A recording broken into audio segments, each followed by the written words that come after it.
Yo, what's going on YouTube, and welcome to today's video. And today I wanted to try something new. I hit up my community tab a couple days ago and asked you guys to send me your wildest Boruto theories, and I would in return respond to them and see just how wild they really are. Also to note, I did not pick every theory given to me in the community, so if you haven't been picked, I will do more community videos like this one. There will be other chances. And that's pretty much it, so let's get to it. To start off, we are discussing a theory by someone known from the Boruto community. It's Meek, also another content creator. If you haven't checked him out, be sure to. And he says, okay, here's my real theory. Amado is a cyborg from the future, or an otsutsuki himself. No way can an actual human being create cyborgs stronger than Jigen and can create abilities such as Eida's all-knowing abilities, who can see everything and anything. That's so overpowered, like way too overpowered, to have technology and intelligence to build something like that, especially for a human. Even Katasuke was shitting his pants when he saw Kawaki's body and declared that whoever modified his body is an absolute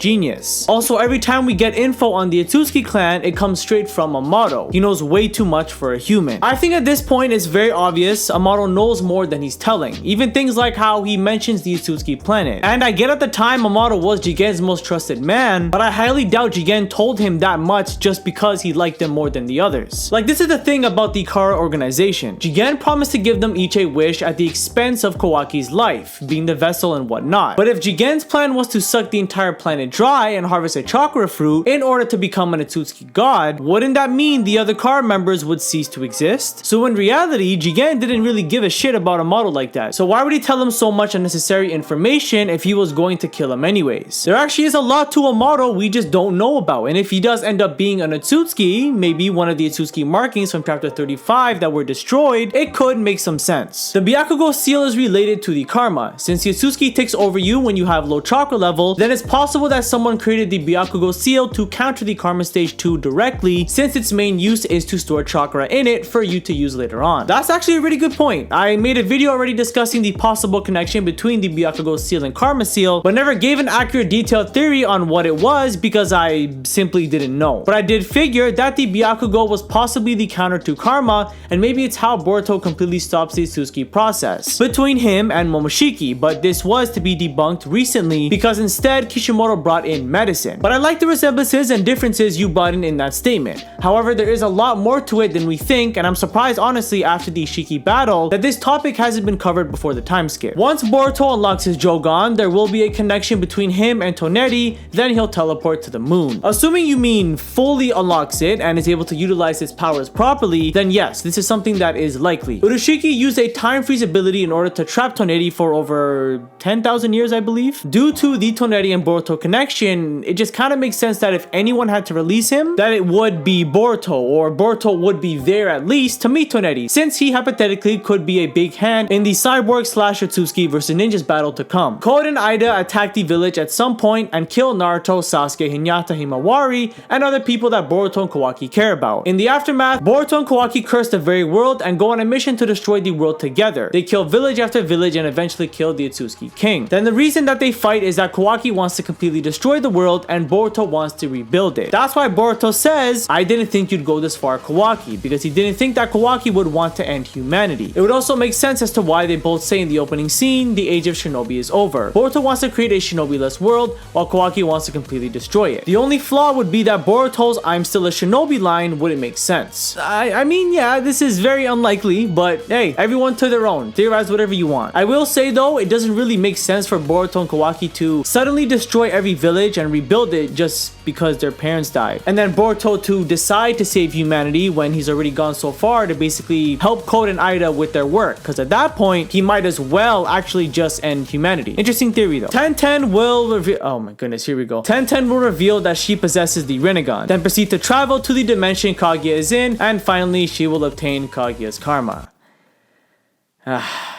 Was it Naruto explained? I think it was Naruto explained that started this sage of 6-path 1010 stuff, huh? Hey man, look at what you got people saying in my community tab. The day I see 1010 fold Code, Eida, and the Otsutsuki king like an omelet is the day I stop watching Boruto. Y'all can hate me for it too, I don't care. I'll start a rebellion. There's going to come a time where Boruto and possibly Kawaki will have to face the Otsutsuki god.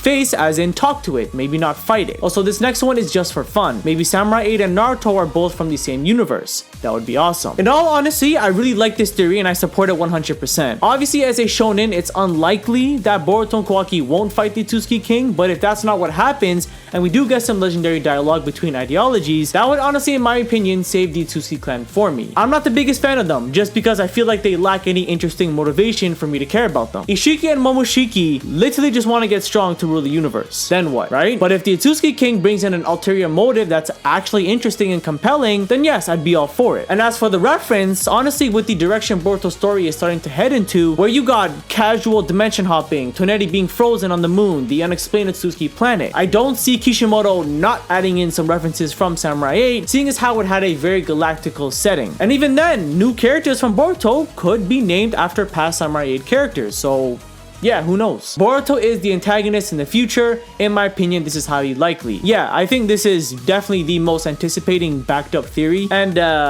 you know, I don't want to say I was one of those guys who started it, but yeah. Kawaki goes rogue due to Naruto. I think that Naruto will fall under Eida's jutsu and Eida will command Naruto to attack Kawaki. Since Naruto is the person Kawaki cares about the most and Eida wants Kawaki to love her, she gets rid of the person he cares about. Then Kawaki would end up attacking and killing Naruto. He would give up on the shinobi world because the person he cared about the most died. That is actually pretty interesting, and oh man, if this theory were to even be remotely true, Twitter is gonna blow. But the thing I like about this theory, like most I've read already, is that there is logic here. Eida doing what she did makes sense. To us, Naruto is a very valuable, important character. To her, he's just a leader of a nation in the way. Especially since Kawaki values Naruto more than his own life, this is something that would definitely set him off. Something that could completely make him a different person. To where he sets off to do something he thinks is right, but could be wrong. Kinda similar to Pain and Naruto. Both had the same goal of peace, just different means of achieving it. Another Otsutsuki will appear out of nowhere, or Ishiki will make a comeback and give Kawaki the karma during the time skip. Yes, this is very likely. Kawaki does eventually regain back a karma seal. Whether it's Ishiki or not, I'm not certain of, but this is guaranteed for the most part. The homie Clout Kage, appreciate you for leaving a question, and he says, they split up the new 10 tails into tailed beasts, and the old tailed beasts use some kind of bond to make a new Kurama. Now, don't get me wrong, Naruto is my favorite anime of all time. I don't think it's the best, but it is my personal favorite. And even then, I gotta admit, I think with the loss of Naruto and Sasuke's godly source of power, it was intentional, not in a way to replace these sources of power with something else, but for the sake of the next generation. And I know there is a lot of criticism with that statement, but for the most part, that is true. Naruto and Sasuke lost their abilities, the stakes are higher, the next generation has, for the most part in the anime at least, been the vocal point of the series. Now this opens up the possibility of them surpassing their parents and defeating the new forces of evil. I don't think Naruto and Sasuke are going to get a power up, and even if they do, I don't think it's going to be a big one. I think it was clearly intentional for them to lose Kurama and the Rinnegan for one of the reasons I just mentioned. Naruto and Sasuke still have 6-path powers. So I already discussed this, but I personally believe that, like I just said with the previous question, the intent with Naruto losing Kurama and Sasuke with the Rinnegan is so that they aren't the same powerhouses they were before. For Naruto to lose Kurama and still be almost just as strong regardless, for Naruto to lose Kurama but still be almost as strong regardless, and for Kurama to inform Naruto that he, and I quote, ain't gonna have superhuman strength anymore, and then for us to find out that he actually barely got any weaker, kinda contradicts Kurama's death entirely. I mean, Kurama is not at all a major character in Boruto. Besides the decrease in Naruto's power level, I don't really see what other purpose his death had. Obviously, if you think different, let me know down below, but yeah, for Naruto to lose Kurama, then to just end up still being a powerhouse, which Kurama told him he isn't, made his death pointless, especially when you factor in that Code is actually stronger than Jigen without the limiter. So why even kill off Kurama anyways if Code still slaps him with all that chakra regardless? It's clear that Naruto and Sasuke are meant to be a lot weaker so that heading into future battles, it won't slowly depend on those two, it'll be more of a collaboration with the next generation. Again, I know people have differing opinions on that, but I'm kind of just stating how and why it is. And the last theory we have here is Sarada will learn to master all 5 chakra natures using her Sharingan to copy abilities. She will learn the Byakugo seal and take it to the next level like Sakura did. She will awaken her Mangekyou Sharingan and eventually learn the truth about Sasuke's past, as well as the Uchiha history and Izanagi and Izanami. So essentially, if it does turn out somehow that the Byakugo seal is the opposite or counter to karma, I think that could be very poetic to Boruto and Sarada's relationship, being once rivals, assuming that they are much past that point when shit hits the fan. And hypothetically speaking, if Boruto is the one who takes a wrong turn,